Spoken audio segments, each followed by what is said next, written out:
Episode 6 3 Valuable Writing Tips for English Students.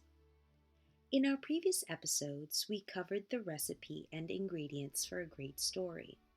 We also learned about the plot structure and how it can help us improve our creative writing. In today's episode, we will learn about the 3 valuable writing tips for crafting a narrative. Part 1 will dive into designing characters who allow the readers to engage with the story. In Part 2, we will discuss narrative perspective, allowing you to determine the many ways you could communicate the story with your readers. Finally, in Part 3, we will discuss what exactly is showing versus telling, and how does understanding the difference between the two help in crafting an engaging narrative. Let's begin now, shall we? Part 1. Designing your characters. Writers use characters to create plots and push events forward. They can also be used to represent certain ideas and themes. In your own writing, the characters you create will help readers experience the world you've imagined, both from the way that your characters relate to their environment and the ways that your characters see their environment. In a work of fiction, one character is typically the central focus of the story. This person is called the protagonist, while the character who opposes or goes against the actions of the protagonist is called the antagonist. So before you begin writing your story, spend some time getting to know your characters and what their purpose is in your narrative.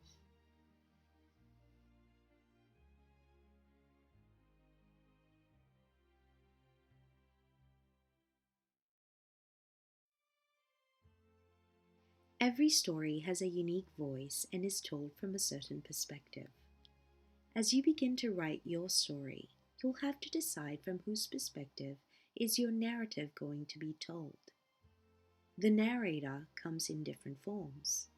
In order for your narrative to be both engaging and effective, you'll have to spend some time thinking about who is telling the reader your story.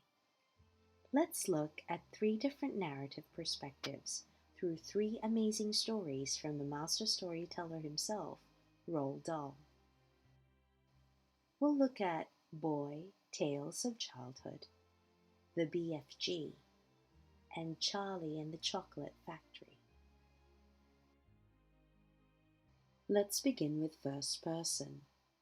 Stories in the first person narrative means that the narrator is a character in the story. Typically, first person narratives are from the protagonist's point of view.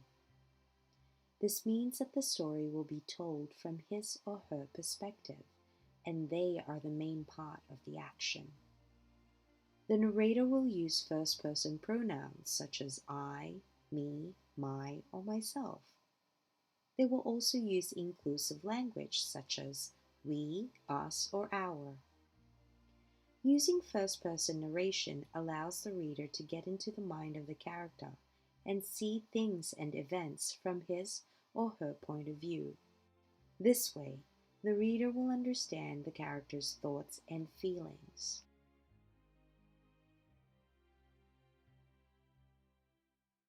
When writing about oneself, one must strive to be truthful. Truth is more important than modesty. I must tell you, therefore, that was I, and I alone, who had the idea for the great and daring mouse plot. We all have our moments of brilliance and glory, and this one was mine.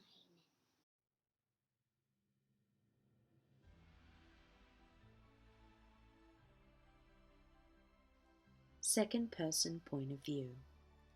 The narrator will directly speak and address the reader as if they are having a conversation. In the second person narrative perspective, the narrator will make you, the reader, feel like you are a part of the story. The narrator will use second person pronouns such as you, your, or yours. The second person point of view is rarely used in fiction, as it would seem like you, the reader, are the protagonist, which can make the story feel a bit confusing if not done well. However, second person can be used to give direction, add humor, offer advice, or provide explanation by focusing on the reader's presence. Much like the popular choose your own adventure books long before the internet, this perspective allows you to be the character in the story. But it's not often used, as I said, because it suggests that the reader is the main character of the story, and so it can be a very difficult perspective to create.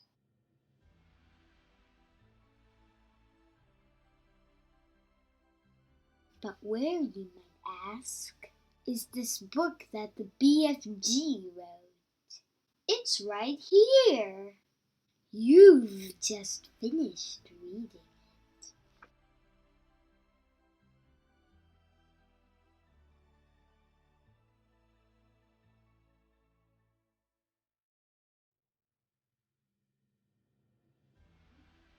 Third person point of view. Have you ever heard of the phrase, "I wish I could be a fly on the wall"?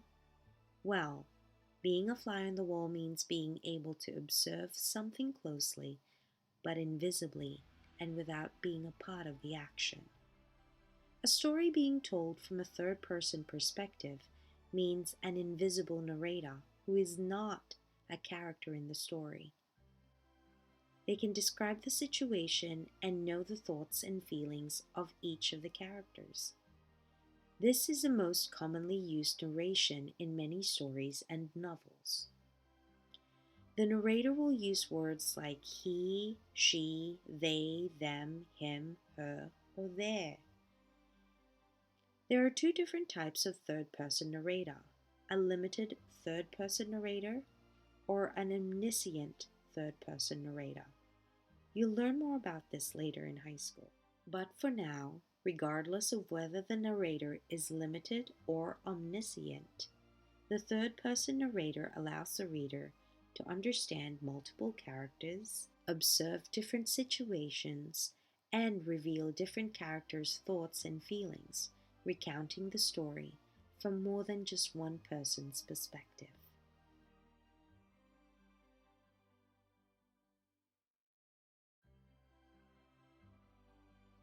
Little Charlie sat on the edge of the bed, staring at his grandfather. Charlie's face was bright, and his eyes were stretched so wide you could see the whites all around it. Is all this true? He asked. Or are you pulling my leg? It's true, cried all four of the old people at once. Of course it's true. Ask anyone you like. And I'll tell you something else that's true, said Grandpa Joe. And now he leaned closer to Charlie and lowered his voice to a soft, secret whisper. Nobody ever comes out. Out of where? Asked Charlie. And nobody ever goes in. In where? Cried Charlie. Wonka's factory, of course. Now that you're more familiar with the concept of narration, think about how you would use a narrator in your own story. Will the story be told from the main character or in a first-person perspective? Would you use a second-person narrative style and make your reader feel like they are the main character and the story you are telling is happening to them? Or would you use a third-person narrative style to be like an invisible narrator or a fly on the wall?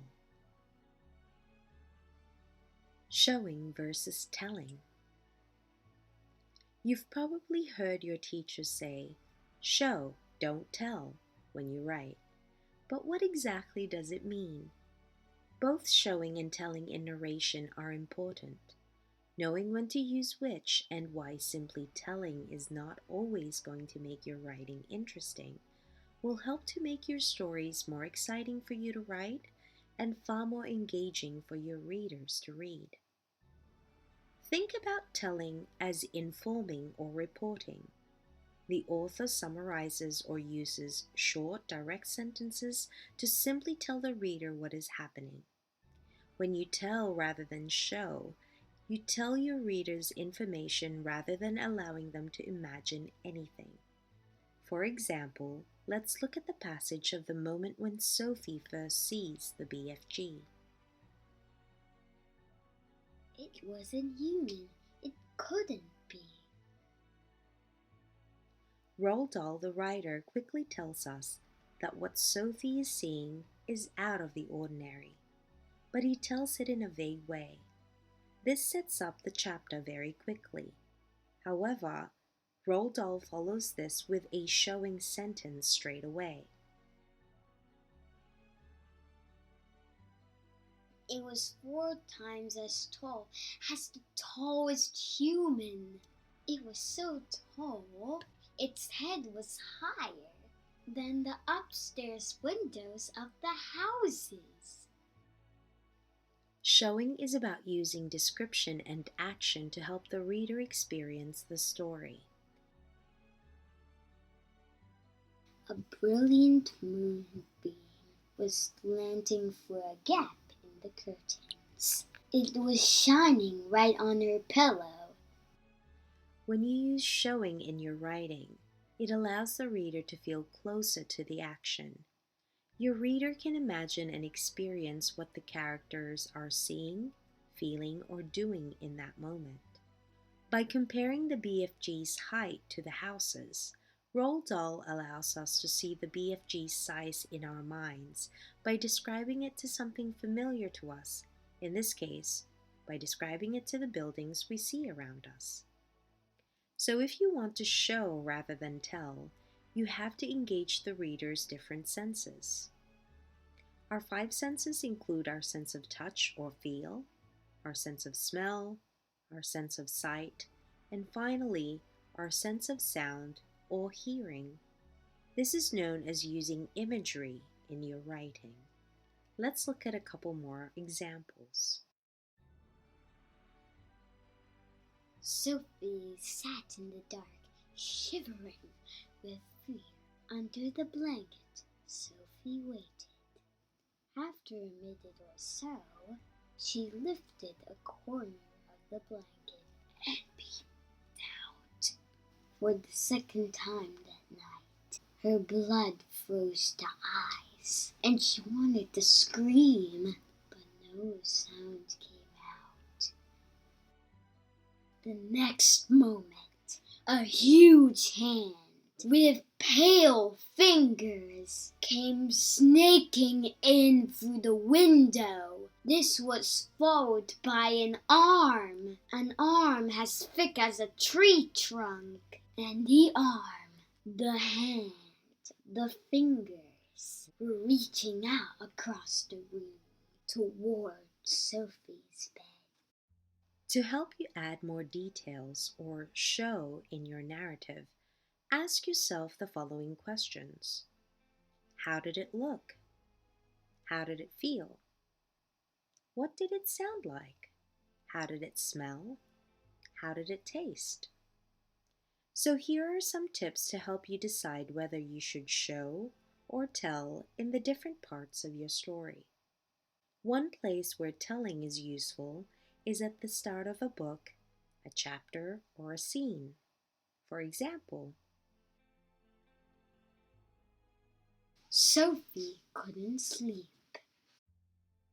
tell to speed up time.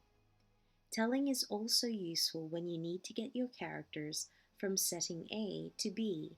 For example, The giant ran on and on. it's good to mix showing and telling to add mood and tone to your writing. Let's look at a couple of examples. The BFG was still holding the awesome Snozzcumber. He started crunching it up, and the noise he made was like the crunching of lumps of ice. Sophie took a small nibble. She sputtered. Oh no! Oh gosh! Oh help! She spat it out quickly. It tastes of frog skins, she gasped, and rotten fish. So when you write stories, ask yourself, do you want your readers to know the information as quickly as they can? Why? Or do you need to make your reader feel, imagine, or have an emotional response to a part of your story? Always ask yourself, why? The main goal in storytelling is firstly to hook your reader. Next is to help them imagine your vision. Finally, you need to write a story to take them on a new adventure and leave them entertained.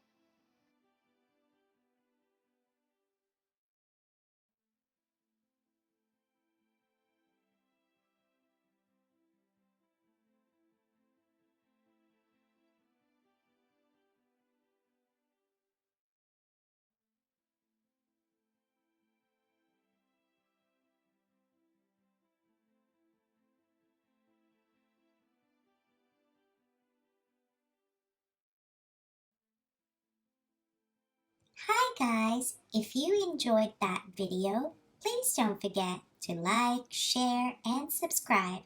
Thanks for watching. Bye!